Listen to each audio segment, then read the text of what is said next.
Hello and welcome back. All right, so I just want to explain a couple more things about Photoshop that you may not realize.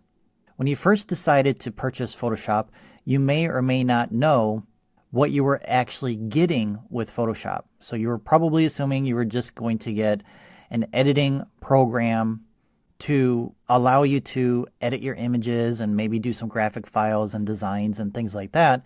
And if you didn't really explore Adobe's website about all the different features and tools that come with Photoshop, you may not realize you have additional software as part of Photoshop to, one, help you streamline your workflow, which is a program called Adobe Bridge, and this will allow you to manage your digital files. It doesn't have to be just photo images, it can be other types of images as well. So right here we can see I have files from Camtasia that I use to record this course with, and other files as well. I have Mac pages, I have an Adobe InDesign file here as well as MP4 files within these folders. So I can manage all my files via Adobe Bridge versus using maybe my Finders window, or if you're on a PC, your Windows-based system that will allow you to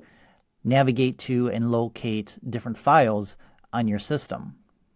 So Adobe Bridge is included, and we do have a section just on Adobe Bridge to help you learn how to use Bridge to manage your files, organize them, and increase your productivity by setting up a system by which you can bring your images into Bridge, label them, rate them, sort them, add keywords, and much more as part of your organization workflow.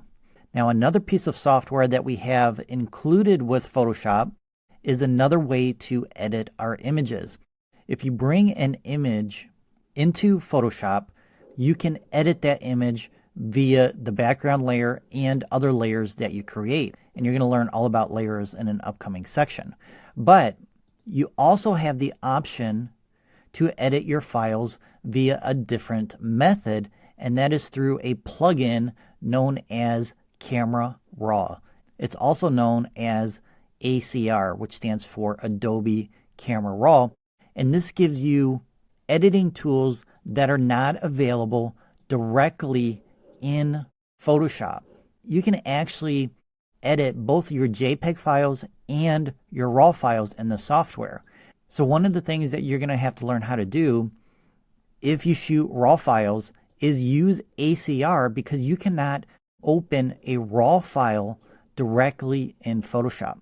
So again, we have another section covering Adobe Camera Raw and how to edit your RAW or JPEG files directly in this program. And I love using this software for editing my RAW files because I can do so much quicker with the options here versus trying to make those same adjustments with adjustment layers directly in Photoshop.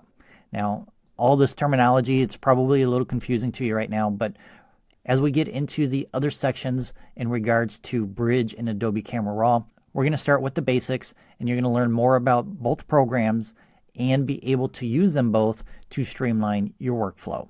Now, the other thing I want to quickly mention about ACR is this is actually Lightroom.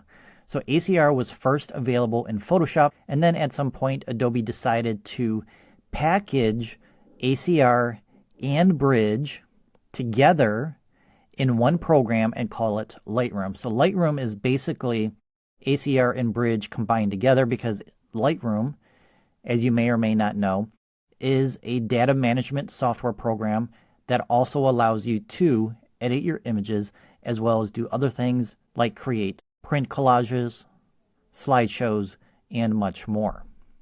All right, so that's it for the introductory of Photoshop.